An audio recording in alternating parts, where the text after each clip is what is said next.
नमस्कार. Next formula is integration of cosec x dx. Same sec सारखा जसा आपण प्रूव्ह केलाय त्याच मेथडने जाणार आहोत. कोसेकच्या साठी सुद्धा एक्स्ट्रा काहीतरी आपल्याला मल्टिप्लाय अँड डिवाइड करावं लागणार आहे. अदरवाईज नुसतं कोसेक एक्स ठेवलं तर 1/sin एवढंच येईल आणि मग त्याच्यात काही फॉर्म्युला किंवा सिम्प्लिफाय आपल्याला करता येणार नाही. सो इथे पण थोडंसं आपण एक्स्ट्रा आणणार आहोत. काही थिअरम काही स्टेटमेंट प्रूव्ह करण्यासाठी हे आपल्याला करावं लागेल.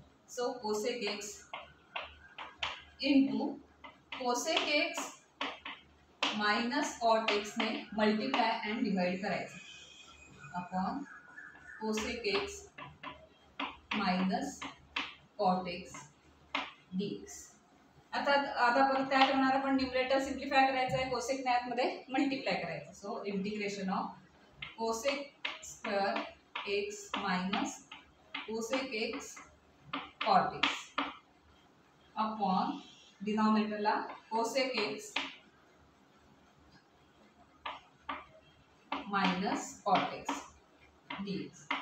आता f dash x upon f x कुठल्याही त्या तीन करोलरी मध्ये ऍडजस्ट होत आहे का चेक करायचं. बघूया आता.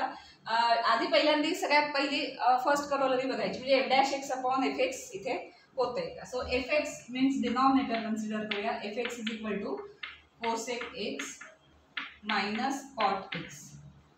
आता त्याचा डेरिव्हेटिव्ह काय आहे बघूया. आणि डेरिव्हेटिव्ह जर सगळं न्यूमरेटरला असेल तर आपल्याला लॉगचा फॉर्म्युला यूज करता येईल. So derivative of cosec x ते काय असतं. So cosec x minus cosec x cot x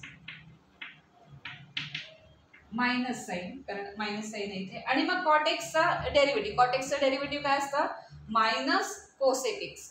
cot एक्सचं डेरिव्हेटिव्ह काय असतं minus cosec square x, sorry minus cosec square x. So minus sign लिहिणार परत आपण cosec square x. So that implies f dash x is equal to minus minus plus झालं. So cosec स्क्वेअरला plus झालं. So cosec square plus आहे ते आधी लिहूया. कोसेक स्क्वेअर मायनस आहे cosec x cot x minus आहे, ह्याला मायनस साइन ह्याला प्लस झाली ना साइन. सो प्लस साइन आधी लिहूया, मायनस साइनची टर्म नंतर लिहू. So cosec square x minus cosec x cot x same to same cosec square x minus cosec x cot x न्यूमरेटरला दिसते. हे f dash x upon f x आहे.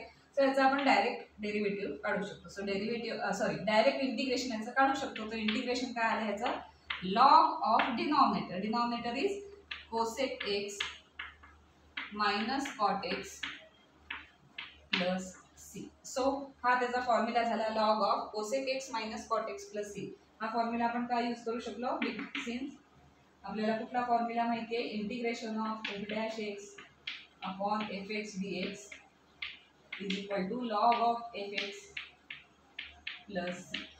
So आपण हे यूज केलं आणि त्याप्रमाणे हे आन्सर इथे लिहिलेलं आहे. त्यामुळे एक फॉर्म्युला आपल्याला मिळाला, integration of cosec x is equal to log of cosec x minus cot x plus C. So हा फॉर्म्युला तर पाठ करायचाच, पण जसा सेकला सुद्धा अजून एक वेगळा फॉर्म्युला होता तसाच कोसेकच्या इंटिग्रेशनचा सुद्धा अजून एक फॉर्म्युला आहे टॅनच्या फॉर्ममधला, तोही बघूया. आणि ते दोन्ही फॉर्म्युले सेम आहेत का एकदा चेक करूया.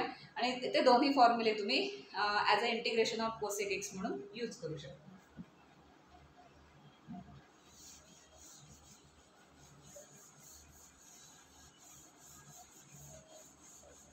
So second formula is for integration of cosec x. Second formula is log of tan x by 2 plus c. So इथे log of tanच आहे, पण tanचा अँगल काय आहे x by 2 एकच आहे, सिंगल आहे. tan of x by 2 plus c. So integration of cosec x साठी हे दोन्ही फॉर्म्युले पाठ करायचे. एक्झाम्पलमध्ये कुठला फॉर्म्युला सुटेबल आहे त्याप्रमाणे तिथे यूज करायचं. आता हे दोन्ही सेम आहेत का बघूया. हा ब्रॅकेट आणि हा bracket, correct.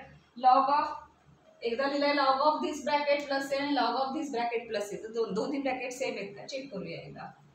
So cosec x minus cot x consider करूया. Consider cosec x minus cot x. Cosec x कसं लिहिता येईल, आयडेंटिटीज यूज करूया. So cosec x means 1/sin x आणि cot x means cos x upon sin x. आता इथे denominator दोन्ही यांचा सेम आहे, सो आपण न्यूमरेटरची ॲडिशन करू शकतो, which is equal to 1 minus cos x upon denominator same आहे सो साइन एक्स. आता आपल्याला थोडे डबल अँगलचे फॉर्म्युले इथे यूज करायचे, कॉस साठी पण आणि साइन साठी पण. इथे डबल अँगल म्हटला तर फॉर्म्युलाप्रमाणे पुढचं जे काही राईट साइड आहे त्याच्यात हाफ अँगल येणार आहे, कारण आपण cos 2x चा डबल अँगलचा फॉर्म्युला साइनच्या फॉर्मॅट मध्ये वापरूया, कारण डिनॉमिनेटर मध्ये साइन आहे. So 1 - 2 sin square x. पण इथे cos 2x कुठेही दिसत नाही, इथे cos x साठी अप्लाय करायचं आहे. सो cos 2x च्या ऐवजी आपण cos x साठी अप्लाय करायचं आलं तर होईल तो 1 - 2 sin स्क्वेअर. हा अँगल आहे त्याचा हाफ अँगल असतो इथे, सो x/2. सो हा आपण फॉर्म्युला यूज करायचा आहे. देन साइन साठी यूज करूया sin 2x. साइनचा डबल अँगल फॉर्म्युला काय, sin 2x = 2 sin x cos x.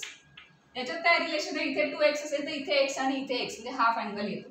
So sin x जर काढायचा आला, कारण इथे आपल्याला sin x दिसतंय त्यासाठी जर यूज करायचा आला तर sin x काय होणार, 2 sin x/2 cos x/2. So हे डबल अँगलचे फॉर्म्युले आपण इथे यूज करूया. आपल्याकडे cos x आणि sin x असल्यामुळे RHS मधले अँगल काय होणार आहेत, हाफ अँगल होणार आहेत, तर ते तिथे यूज करूया. So which is equal to 1 - cos x साठी काय आपण वापरणार, 1 - 2 sin स्क्वेअर. मायनस साइन आहे सो ब्रॅकेट मध्ये 1 - 2 sin square x/2 upon sin x. sin x साठी काय येणार, 2 sin x/2 cos x/2. 2 sin x/2 cos x/2. कुठेही व्हॅल्यू चेंज करत नाही आपण, फक्त काय फॉर्म्युले अप्लाय केलेत, डबल अँगलचे फॉर्म्युले यूज केलेत आपण इथे. आता काही सिम्प्लिफाय होतंय का बघूया न्यूमरेटर डिनॉमिनेटर मध्ये. सो न्यूमरेटर मध्ये काय होणार आहे, 1 मायनस आणि ते सगळं ब्रॅकेट ओपन केलं की आपली साइन चेंज होणार आहे. So that implies 1 - 1 plus 2 sin square x/2 upon 2 sin square x/2 sin x/2 cos x/2. असं सगळं आपण सिम्प्लिफाय केलं. आता 1 - 1 तर कॅन्सल झाले म्हणजे काय राहिलं, 2 sin square x/2 upon 2 sin x/2 cos x/2. सगळीकडे अँगल सेमच आहेत, साइनचा दोन्ही ठिकाणी अँगल सेम आहे. इथे स्क्वेअर आहे आणि इथे सिंगल टर्म आहे, त्यामुळे ते कॅन्सल होणार आहे. काय काय राहिलं, 2 कॅन्सल होईल. सो न्यूमरेटर मध्ये राहिले 1 sin x/2 बिकॉज स्क्वेअर होता त्यातला एक कॅन्सल झाला इथे. सो एक sin x/2 डिनॉमिनेटर मध्ये 1 cos x/2. अँगल दोन्हीचे सेम आहेत, so sin upon tan can be written as tan x/2. म्हणजेच काय मिळालं आपल्याला, tan x/2. आपण सुरुवात कुठून केली होती, cosec x minus cot x हे आपण स्टार्ट केलं होतं आणि मिळालं काय आपल्याला, that is equal to tan of x/2. म्हणून हे दोन्ही जे ब्रॅकेट आहेत ते दोन्ही सेम आहेत, त्यामुळे हा किंवा हा कुठलाही फॉर्म्युला तुम्ही इंटिग्रेशन ऑफ cos x साठी यूज करू शकता.